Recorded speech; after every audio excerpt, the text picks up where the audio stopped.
하나님은 우리가 거룩한 삶을 살기를 원하십니다. 왜냐하면 하나님이 거룩하신 분이기 때문이죠.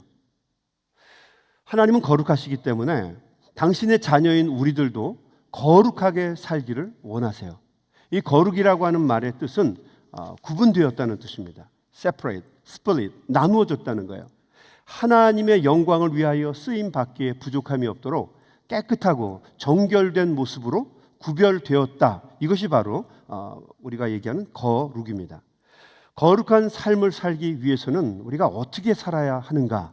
제일 중요한 것 중에 하나가 그것은 예수님의 마음을 갖는 것입니다. 왜냐하면 예수님은 이 땅에 존재한 많은 인물들 중에서 어떠한 존재보다도 가장 거룩한 삶을 사신 분이기 때문에 그렇습니다. 그래서 예수님을 우리가 모델로 살아가면 우리의 삶은 거룩한 삶이 될 거라고 믿습니다.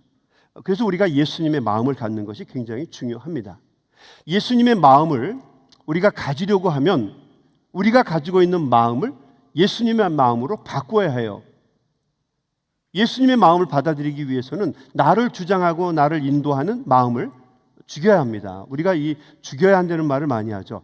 내가 죽어야 합니다. 죽어야 합니다. 그런 얘기들 많이 하시죠? 하죠? 근데 죽는 게 얼마나 어렵습니까?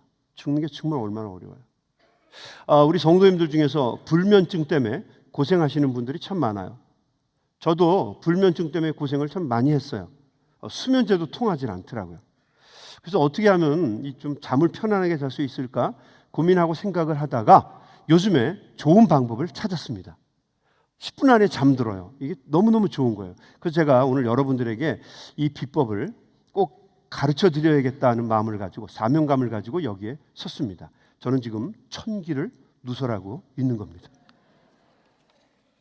많은 분들은 이렇게 얘기해요. 목사님 잠이 안 오시면 양을 세보세요. 양을. 양 한 마리, 양 두 마리, 양 세 마리, 양 네 마리. 저는 5만 마리까지 세봤던 적이 있어요. 양 5만 마리, 양 5만 한 마리, 양 5만 두 마리, 김양, 이양, 박양. 잠이 안 와요. 저 양세다가 새벽 예배 드리러 간 적이 있어요. 그러니까 양센다고 잠이 오는 것은 아니다라고 하는 거죠. 또 어떤 분은 저한테 이런 얘기합니다. 그렇게 해서는 안 되고요, 목사님. 침대에 누우시면 양쪽 그 발끝을 탁탁 부딪히라는 거예요. 해보신 적 있죠? 그거를 하면 10번 정도 부딪히면 자기도 모르게 잠이 든다는 거죠. 뻥입니다.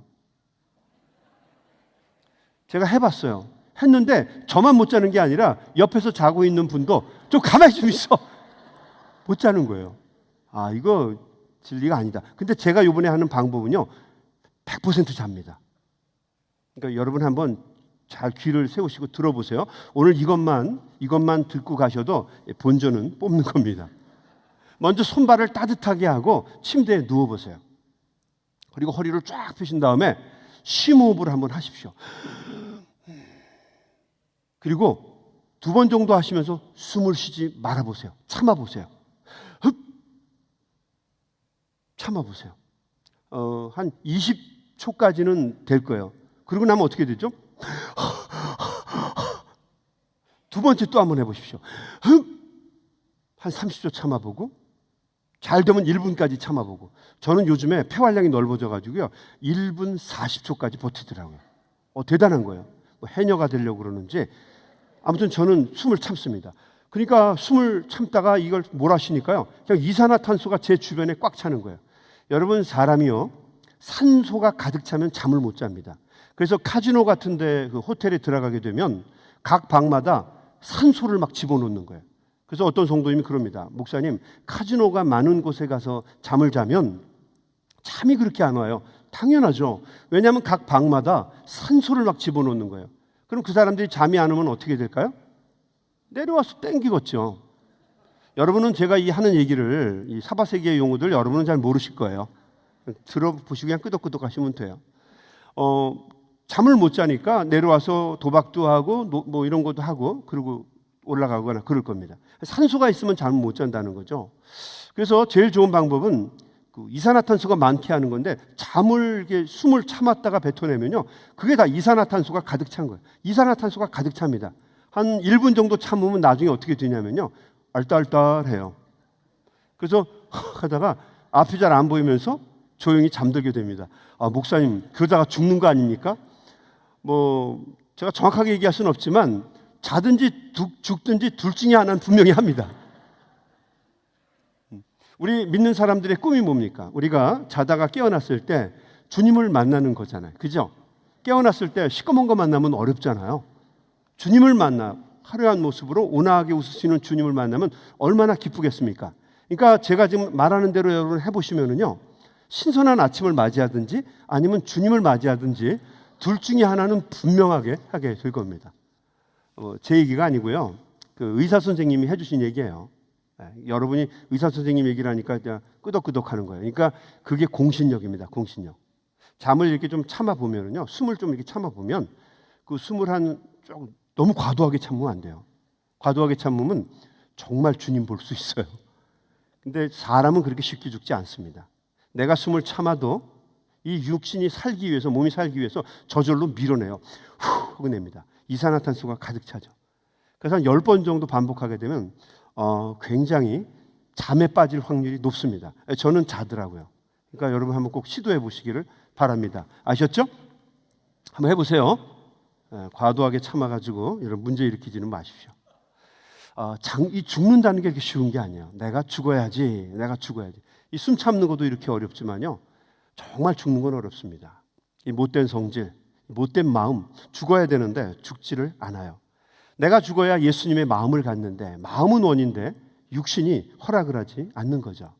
사도 바울은 빌립보서의 말씀을 통해서 거룩하게 살기 위해서 하나님의 자녀들이 가져야 될 가장 중요한 덕목으로 예수님의 마음을 말씀하고 계십니다. 예수님의 마음을 가져라라고 하는 거죠. 왜냐하면 예수님이 가장 거룩하게 사신 대표적인 분이시기 때문에 그래요. 자, 예수님의 마음은 그러면 어떤 마음인가? 첫 번째, 예수님의 마음은 성육신의 마음입니다. 성육신의 마음, 인카네이션. 하늘에 귀하신 그 하나님이 인간의 육신을 입으신 마음이에요. 우리 5절 말씀입니다. 너희 안에 이 마음을 품으라. 곧 그리스도 예수의 마음이니 그는 근본 하나님의 본체시나 하나님과 동등됨을 취할 것으로 여기지 아니하시고 오히려 자기를 비워 종의 형체를 가지사 사람들과 같이 되셨다. 예수님은 하나님과 동일하신 분이세요. 당연하죠. 하나님의 아들이시니까. 그런데 이 하나님의 아들이신 예수님이 인간들을 구원하시기 위해서 어린 아이의 몸을 입으시고 유대 땅 베들레헴 그 천하디천한 마구간으로 인카네이션, 화육, 성육 하셨다는 것입니다. 성육신 하신 거예요. 그러므로 이 예수님의 마음을 갖는다는 이 말은 성육신의 마음을 갖는다는 거예요. 이 성육신의 마음은 하늘을 벗고 땅을 입는다는 마음입니다. 다른 말로 얘기하면 낮아짐의 마음입니다. 낮아지는 마음. 사도 바울은 고린도 후서 8장 9절에서 이렇게 이야기합니다. 우리 주 예수 그리스도의 은혜를 너희가 알거니와 부요하게 하신 이로써 너희를 위하여 가난하게 되심은 그의 가난함으로 말미암아 너희를 부요하게 하려 하심이라. 예수님은 원래 부유하신 분이었어요. 하늘에서 천군 천사를 호령하시는 분이었고 하늘의 권세를 가지신 분이었고 온 세상과 영적인 세상을 지배하는 분이셨고 세상의 모든 것이 다 그분의 것이었어요. 모든 것을 다 가지신 정말 부유한 분이셨어요. 그런데 그 부유하신 분이 자기를 낮추심으로 가난한 분이 되셨다는 거예요. 이 가난하게 되었다는 말은 한계를 입었다는 것이고 성육신 하셨다는 것입니다. 하늘을 버리시고 땅으로 강림하신 거예요. 천하디천한 한계와 제약으로 가득 찬 육신의 몸을 주님께서 입으셨다는 거죠. 성경은 이것을 비하라고 이야기합니다. 비하. 다른 말로 자기 비하, 자기를 낮춘 것이라고 이야기를 합니다. 예수님은 성도들, 많은 사람들을 구원하시기 위해서 자기를 낮추셨어요. 그리고 가난한 사람들의 세상에 오셨습니다. 죄인들의 세상에 들어오신 거죠. 그래서 죄 가운데 살아가고 있는 병들고 힘들고 고통받고 어려움 당하는 사람들의 손을 잡아주시고 그들의 아픔을 위로해 주시고 그들의 병을 치유해 주시고 어떤 때는 눈물을 흘리시면서 함께 아파하셨습니다. 예수님은 그런 분이셔요. 성육신하셔서 자기를 철저하게 낮추시고 겸손하게 살아가신 분이세요. 사람은 누구나 다 잘 살고 싶어 합니다. 화끈하게 살고 싶어 하고요. 멋있게 살고 싶어 하고요. 이 역사의 주인공으로 살고 싶어 해요. 만약에 싸우고 싶다면 옆 사람에게 이렇게 이야기 한마디만 하면 사람들 다 기분 나빠할 거예요. 당신 되게 후져. 되게 후져. 한마디만 해보세요. 오늘 예배 못 드리고 싸우고 갈 거요? 당신 후져요. 그럼 뭐라고 얘기할 거예요? 지는 뭐 이렇게 얘기하지 않겠습니까? 왜냐하면 사람들은 누구나가 다 자기가 주인공이라고 생각해요. 그래서 우리가 영화나 드라마 같은 것을 볼 때 여자분들은 그 정말 이쁘게 생긴 여자와 자기를 아이덴티파이 시킵니다. 나이가 몇 살이 되었던 뭐 배도 나오고 보잘것없이 되었어도 상관없이 나이하고는 상관이 없어요. 그 젊은 여자가 자기라고 생각하면서 안타까운 마음을 보면서 그 주인공과 똑같이 그 드라마를 봐요. 그거 보면서 나는 그냥 지나가는 사람이야 이렇게 보는 사람 없어요. 나는 주방에서 일하는 가정부 아줌마가 나야 이렇게 얘기하면서 드라마 영화 보는 사람 한 사람도 없습니다. 나이하고는 상관이 없이 자기가 주인공처럼 보는 거예요. 아유, 가서 말을 해. 사랑한다고 얘기를 해. 아유, 답답해 죽겠네. 지가 주인공도 아닌데 말이죠. 남자들도 마찬가지입니다. 남자들도 보면은요, 자기가 주인공이라고 생각해요. 비록 머리도 벗겨지고 배도 나왔고 눈도 침침하지만 그 근육질의 탄탄한 주인공이 자기라고 생각하면서 봅니다. 사람은 누구나가 다 그런 마음으로 봐요. 내가 주인공이다. 그래서 주인공이 아니라고 얘기하면 화를 냅니다. 남자들은 누구나가 다 뭐 현빈이나 원빈이 되고 싶지 골빈이 되고 싶은 사람은 아무도 없어요. 여자들도 마찬가지입니다. 내가 주인공이야. 내가 메인 캐릭터야. 이렇게 하면서 그 영화를 보죠. 그냥 바보처럼 나는 3월이 9월이 언년이야. 이렇게 하는 사람 아무도 없어요. 자기가 다 주인공이라고 생각해요. 애들도 자기가 주인공이라고 생각합니다. 그래서 애들도 기분 나쁘면요, 밥 숟갈 턱 집어던지고 안 먹어요. 그게 사람들의 자존심입니다. 근데 예수님은 그 자존심을 버리셨어요. 자기를 낮추셨습니다. 우리 주님께서 자기를 비우시고 낮추시는 바람에 우리에게 구원의 문이 열렸습니다. 하나님께, 아버지 되시는 하나님께 모든 것을 내어 맡기고 자신을 철저하게 비하하셨어요. 그래서 우리에게 구원이 시작되었습니다. 예수님이 자신을 비우셨기에 우리에게 구원의 역사가 일어난 것입니다. 사람들은 자기를 비우기를 참 힘들어해요. 왜냐하면 자기를 비우면 무시당하고 푸대접 받는다라고 하는 생각이 우리에게는 다 있는 거죠. 제가 지난번에 한국을 방문했는데요. 방문했다 어느 문방구에 들어가 보니까 필통이 있는데 그 필통 제목이 필통이요. 그 재밌게 글들이 쓰여 있어요. 그래서 제가 몇 개 사왔어요. 첫 번째 뭐라고 되어 있냐면요. 대부분 하면 된다. 이게 우리가 알고 있는 교훈 아니에요. 하면 된다. 근데 여기 뭐라고 썼냐면요. 되면 한다라고 하는 거죠. 되면 한다. 얕게 사는 거예요. 괜히 안 되는 거 붙잡고 사람들에게 무시당하면서 바보짓 하지 않겠다라고 하는 걸 아기 때부터 이렇게 우리가 배우는 거예요. 또 하나 뭐라고 썼냐면요. 가는 말이 고우면 얕본다라고 하는 거예요. 이 말이 맞아요. 가는 말이 고우면 사람 약 봐요. 그래서 부드럽게 이야기하거나 좀 이렇게 자기를 낮추면 거기에 대한 대가를 혹독하게 치러요. 또 하나가 있었는데 거긴 뭐냐면 거기 뭐라고 써 있었냐면 늦었다고 생각할 때가 정말 늦은 거다 이렇게 써 있어요. 그냥 세상의 가치관을 그대로 보여주는 거예요. 자기를 비우거나 자기를 낮추면 무시당하고 푸대접 받는다, 대우받지 못한다라고 하는 것이 우리 이 세상을 살아가는 사람들의 정신이에요. 그래서 우리는 자기를 비우는 것이 정말 어렵습니다. 근데 예수님은 당신을 비우셨어요. 철저하게 부으셨습니다. 이것이 바로 성육신의 마음이에요. 하나님의 아들이셨던 우리 주님께서 하나님 보좌 우편에 앉아서 그냥 계신 것이 아니라 이 땅에 내려오셔서 소외되고 가난하고 아프고 힘든 사람들을 찾아다니시면서 그들과 함께 하시고 위로해 주시고 고쳐 주셨어요. 이것이 성육신의 마음입니다. 자기를 낮추는 마음이고 이것이 바로 거룩한 마음입니다.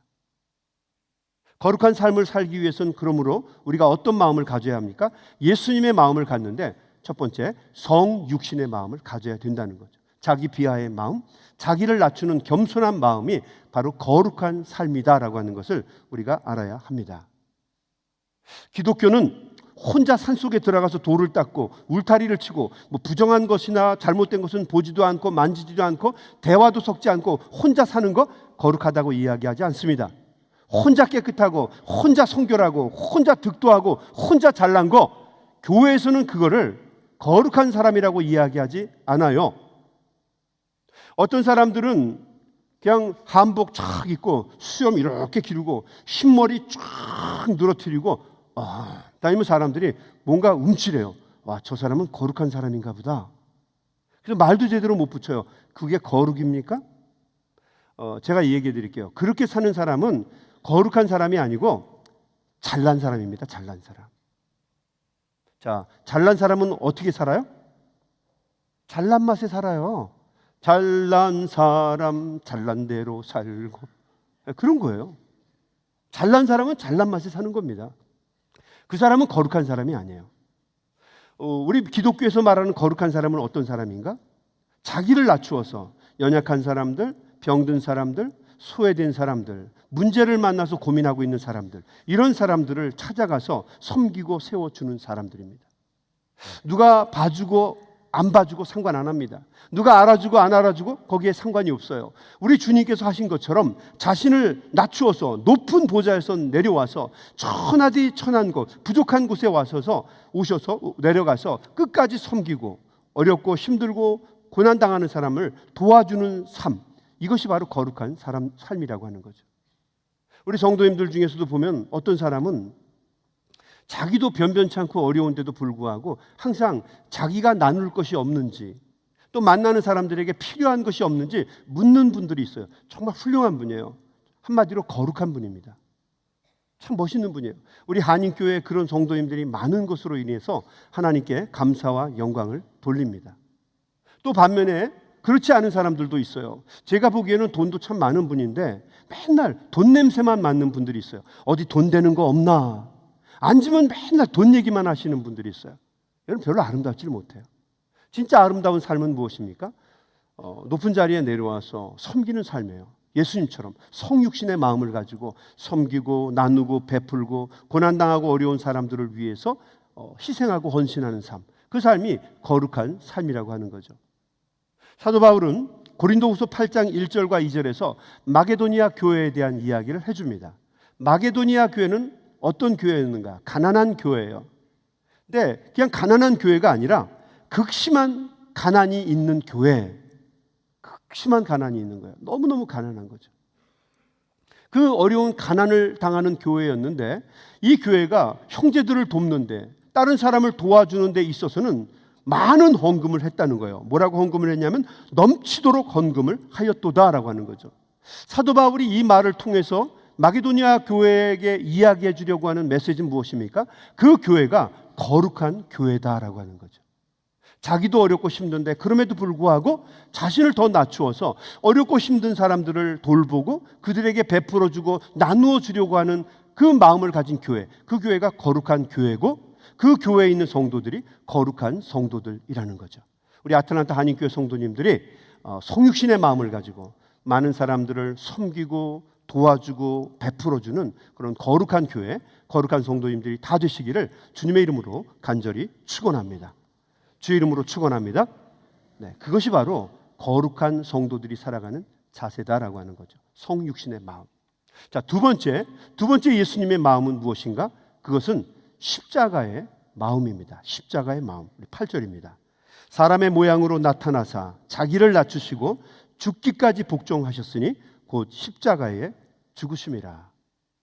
십자가는 다른 사람을 구원하기 위해서 예수님 자신이 희생제물이 되시고 화목의 제물이 되신 것을 보여주는 증거물입니다. 예수님께서 당신을 저 십자가에 달아서 죽이심으로 하나님과 우리를 연결해 주시고 또 우리에게 구원의 기쁨과 감동이 있게 하셨어요.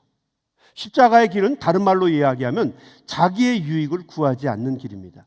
다른 사람들의 유익을 구하는 길이 십자가의 길이에요. 예수님은 자신의 유익을 구하지 않으셨어요.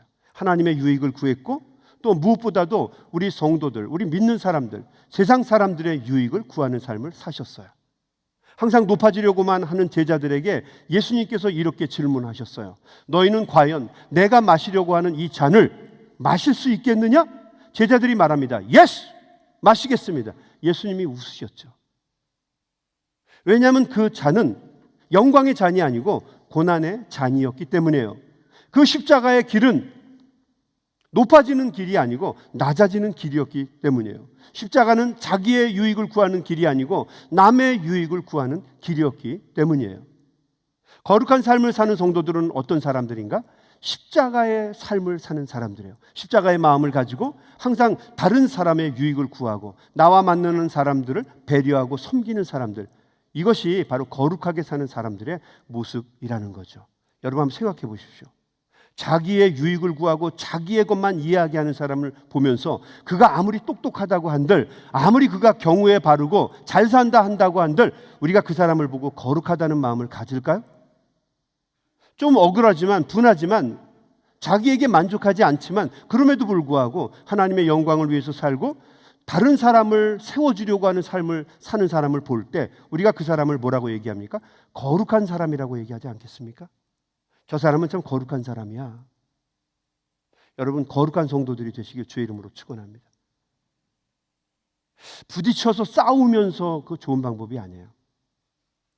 절대로 거룩하다는 얘기를 못 들을 겁니다. 어떤 분이 저한테 뭐 그러셨다고 그래요. 누가 저한테 해준 얘기니까.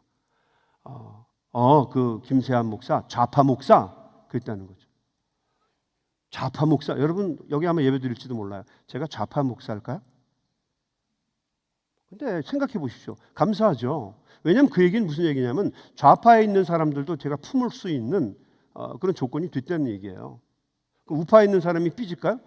여러분 잘 들으세요. 저는 우파도 아니고 좌파도 아니고 양파도 쪽파도 아니고 그냥 목사예요. 목사입니다. 목사. 파가 아니라고요.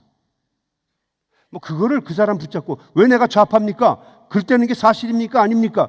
까불고 있어요. 그럼 여러분이 볼 때 저를 거룩하게 보겠습니까? 아이 멀었다 그러시지 않겠습니까? 그런 겁니다. 어떤 문제가 일어났을 때 딱 끊고 잘라서 분명하게 이것을 정해놓으면 여러분 그게 답입니까? 예수님께서 그걸 보시고 나서 잘했어 그리고 도장을 꽝 찍어줍니까? 진리 그리고 찍어줘요? 이게 무슨 돼지고기입니까? 좀 져주고 넘어가고 덮어주면 좋지 않겠습니까? 내가 조금만 덮어주고 조금만 넘어가면 여러분 죽지 않습니다. 그게 십자가의 마음이에요. 목사님 내가 어떻게 하면 십자가 질까요? 그런 거 자꾸 하려고 하지 마시고요. 남을 먼저 배려해 주세요. 내가 해서 꼼짝 못하게 하고 싶을 말을 참아보세요. 그게 십자가입니다. 내가 이렇게 하면 시원할 것 같아. 내가 목사님 죽어도 요 얘기는 하고 싶습니다. 그 얘기를 참는 게 십자가예요. 내가 지금 당장 죽어도 목에 칼이 들어와도 이것은 꼭 하고 싶습니다. 그거 안 하는 게 십자가라고요. 그게 십자가 마음이에요. 여러분 예수님께서 제자들과 함께 사마리아 지역으로 지나가시다가 피곤하고 지쳐서 우물가로 가셨습니다. 갈증난 목을 축이기 위해셨죠. 근데 예수님이 가보니까 물 기를 것도 없고 아무것도 없어요. 그때가 정오였고요. 사람이 대부분 다 오춤을 할 때였어요. 그때 한 여인이 물동을 쥐고 오게 됩니다. 거기가 수가였죠. 수가.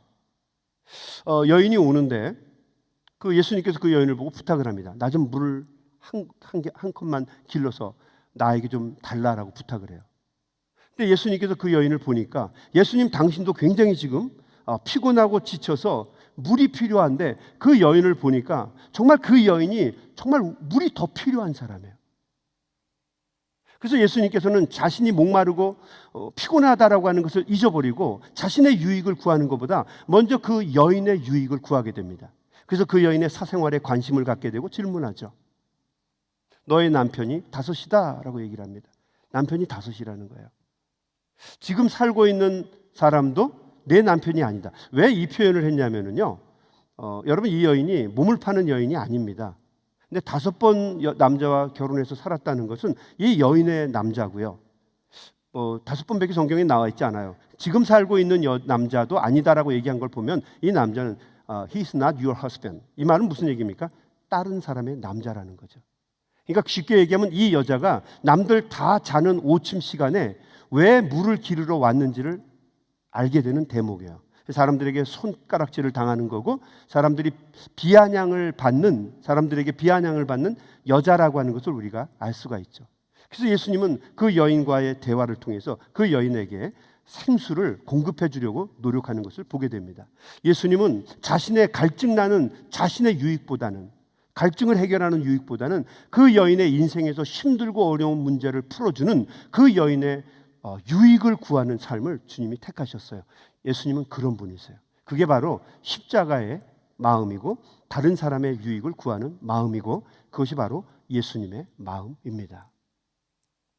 예수님은 십자가에 달려 돌아가시는 그 순간까지 자신의 유익을 구한 것이 아니라 다른 사람들의 유익을 구했어요. 먼저는 자신의 어머니였던 마리아의 유익을 구했습니다. 어머니요? 요한을 가리키면서 당신의 아들입니다. 요한, 너의 어머니다. 그래서 마리아의 자기가 돌아가시고 난 다음에 나머지 생을 책임질 수 있도록 어머니의 유익을 먼저 구했어요. 그리고 자신과 함께 십자가를 지고 있는 강도의 유익을 구했어요. 그리고 자신을 향해서 비아냥거리고 핍박하고 고통을 주는 조롱하는 사람들을 위해서도 그들의 유익을 구했습니다. 그들을 위해서 기도하고 그들의 죄를 용서해 달라고 하나님께 구했어요. 하나님, 아버지여 저들의 죄를 용서하옵소서. 저들은 지금 자기들이 하는 것을 알지 못하기 때문입니다 라고 그들의 유익을 구하셨어요. 예수님은 그렇게 사셨어요. 이것이 바로 예수님의 마음이고 십자가의 마음이고 이것이 바로 남의 유익을 구하는 사람들의 마음이라는 거죠. 우리 성도들이 이 말씀을 보면서 깨달을 수 있는 것이 있어요. 아, 거룩하게 사는 것이 무엇인가? 십자가의 마음을 갖는 것이다 라고 하는 거죠.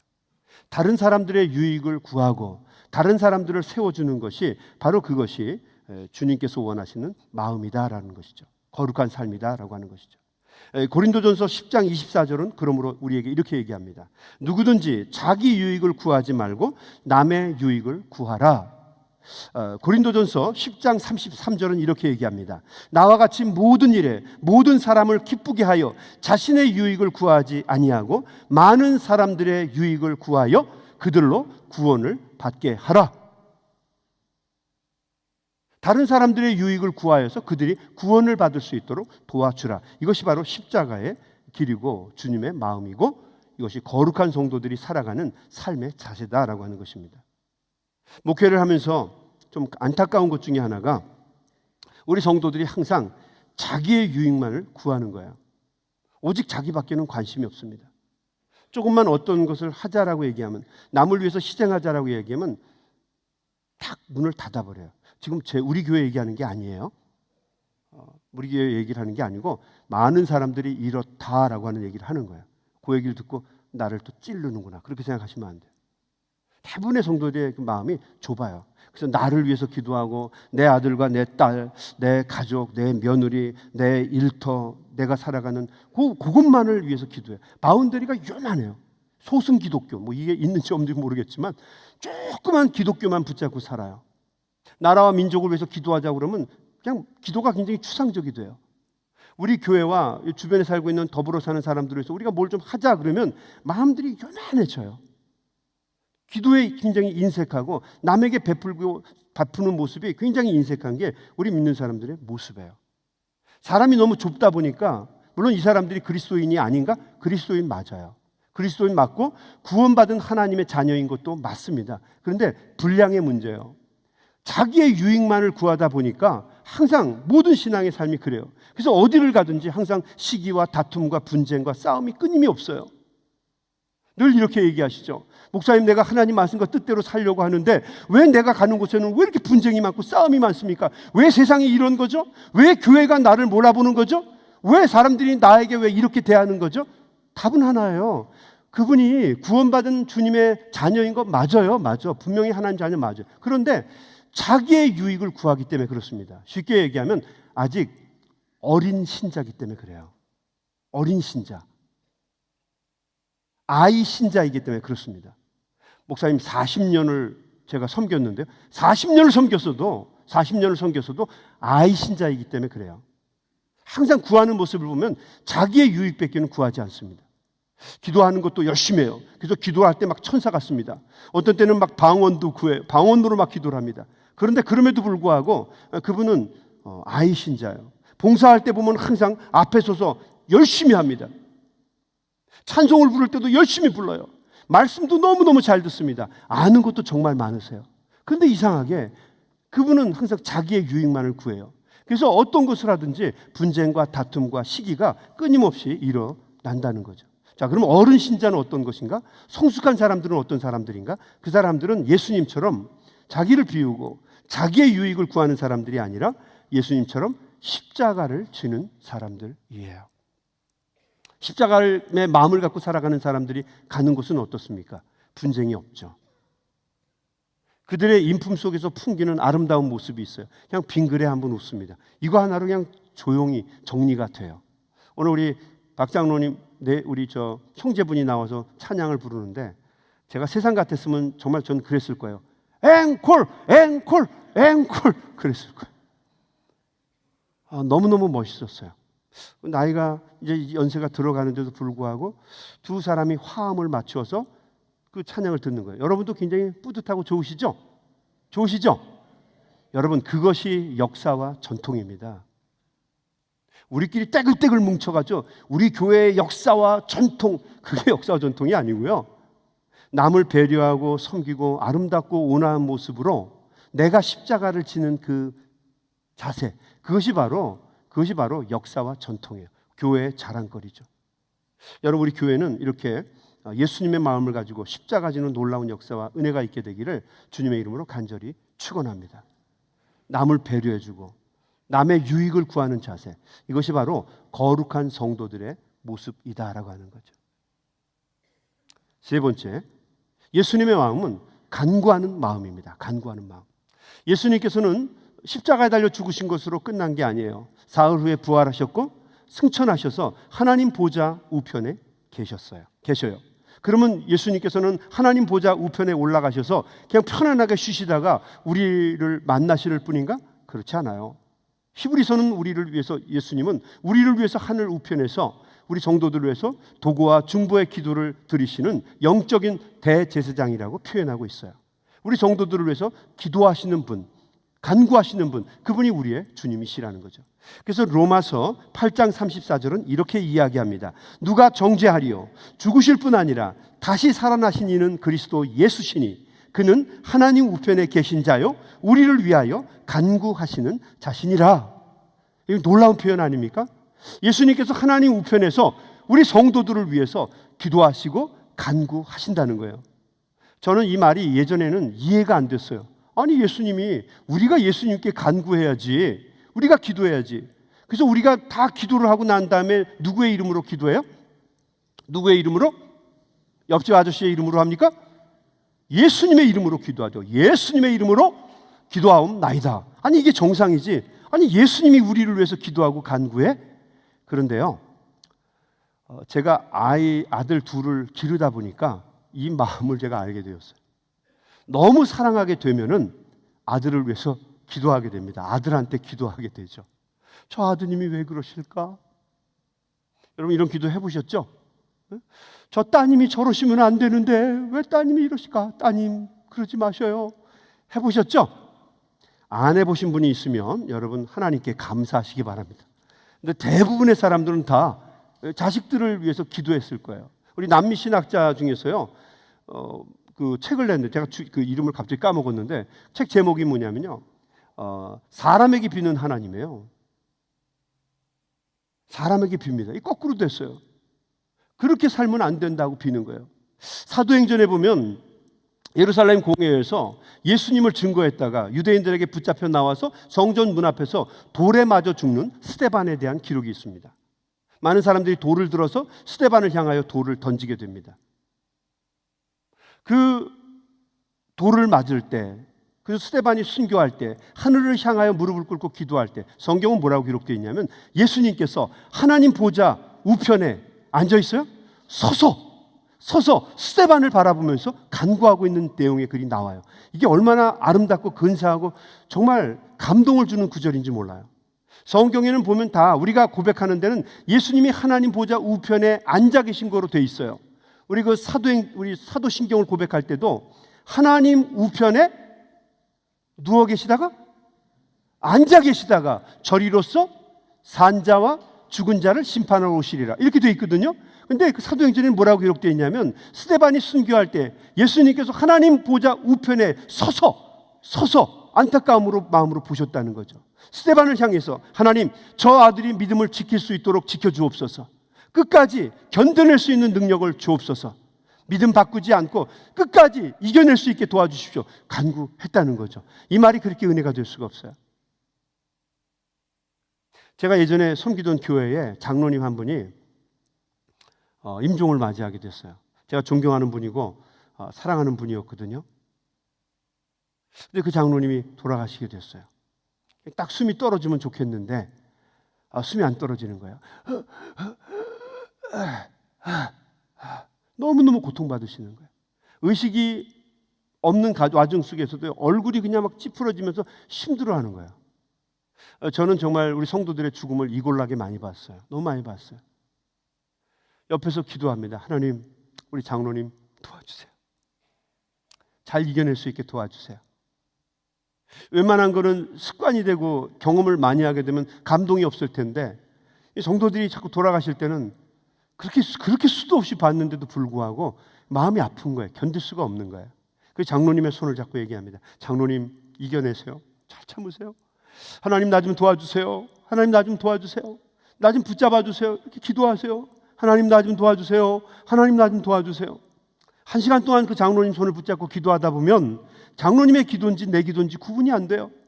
하나님 나 좀 도와주세요. 하나님 나 좀 도와주세요. 하나님 나 좀 도와주세요. 장로님 이렇게 기도하세요. 장로님 이렇게 기도하세요. 나 좀 도와주세요. 조금 힘이 있을 때는 입술이 떨려요. 하시려고 그러는 거예요.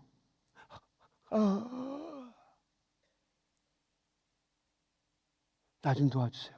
나 좀 도와주세요. 옆에서 간구하는 마음을 제가 배우게 됐어요.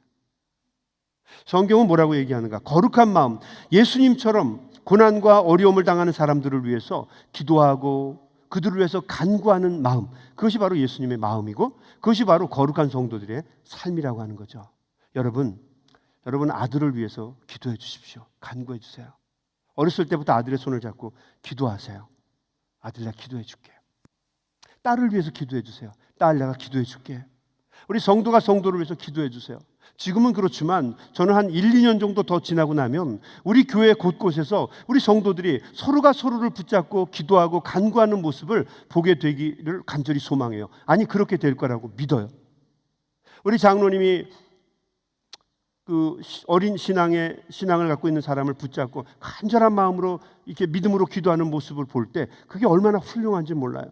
우리 권사님이, 우리 집사님이 우리 성도님을 붙잡고 오늘 아무개가 오늘 교회에 처음 왔습니다. 하나님 마음을 활짝 열게 해주시고 오늘도 예배를 드릴 때에 하나님의 그 거룩한 터치가 이 사랑하는 친구에게 임하게 하여 주시옵소서. 그 간구와 도구의 기도, 여러분 그것이 얼마나 우리를 거룩하게 만들고 근사하게 만들고 우리를 예수님다운 사람으로 만들겠습니까? 여러분 그런 노력이 저와 여러분에게 있게 되길 주의 이름으로 축원합니다.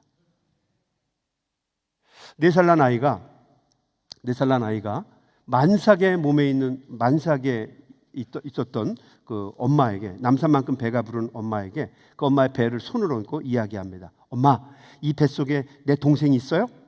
엄마가 이렇게 얘기합니다. 응, 이 안에 너 동생이 있어. 엄마, 내 동생이 이 안에 있으면 이 안은 어둡겠지요? 그러니까 이 엄마가 얘기해 줍니다. 어둡겠지. 분명히 껌껌하겠지. 거기 형광등이 있는 건 아니니까 어두울 거야. 엄마, 동생이 불쌍해요. 껌껌한 데서 동생이 얼마나 무서울까요? 근심하고 있는 형에게 이 엄마가 이렇게 얘기해 줍니다. 거기는 껌껌할 거야. 그런데 그렇지 않을걸? 왜냐하면 엄마 안에 있잖아. 엄마 안에 있잖아. 엄마가 맨날 이 배를 이렇게 쓰다듬어 주면서 너 동생을 이렇게 만져주면서 엄마는 늘 기도해. 하나님, 이 아이가 건강하게 잘 나오게 해주세요. 아프지 않게 해주세요. 지혜롭게, 예수님처럼 지혜롭게 잘 나오게 해주세요. 그리고 엄마는 이렇게 배를 만지면서 이 아이를 위해서 기도해. 그러니까 이 아이는 무섭지도 않고 외롭지도 않아. 엄마 안에 있잖아. 그랬더니 형이 이렇게 얘기합니다. 아, 그렇구나. 어머니가 왜 위대합니까? 어머니는 뱃속에, 태아 속에, 이 뱃속에 있는 그 아이를 붙잡고 기도하기 때문에 위대해요. 어머니의 사랑을 통해서 이 아이는 예수님의 마음을 배우게 됩니다. 그리고 어머니의 모습을 통해서 인생을 거룩하게 사는 방법을 알게 될 거예요. 우리 성도들이 거룩하게 살기 위해서는 우리가 기도하고 우리 많은 사람들에서 간구하는 것을 게을리해서는 안 됩니다. 또한 우리가 지금 배웠던 이 세 가지처럼 항상 예수님의 마음을 가지고 살아가야 거룩한 삶을 살아갈 수 있을 텐데, 우리 한번 정리해 볼까요? 첫 번째는 예수님의 마음은 어떤 마음이었다고요? 헬로, 어떤 마음이었다고요? 성육신하는 마음. 다른 말로 이야기하면 뭐죠? 자기 비하의 마음, 자기를 낮추는 마음입니다. 두 번째 마음은 뭐라고요? 십자가의 마음. 십자가의 마음은 어떤 마음입니까? 다른 사람의 유익을 구하는 마음입니다. 세 번째 마음은 어떤 마음입니까? 간구하는 마음이에요. 다른 사람을 위해서 세워주고 기도하고 간구하는 마음이에요. 이것이 예수님의 마음입니다. 이 예수님을 마음을 가지고 살아갈 때에 우리가 거룩한 삶, 하나님이 기뻐하시는 삶을 살아갈 수 있다는 거죠.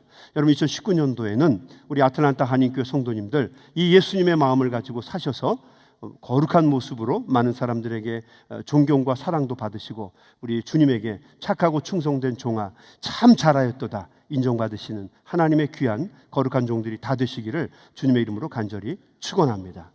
주의 이름으로 축원합니다.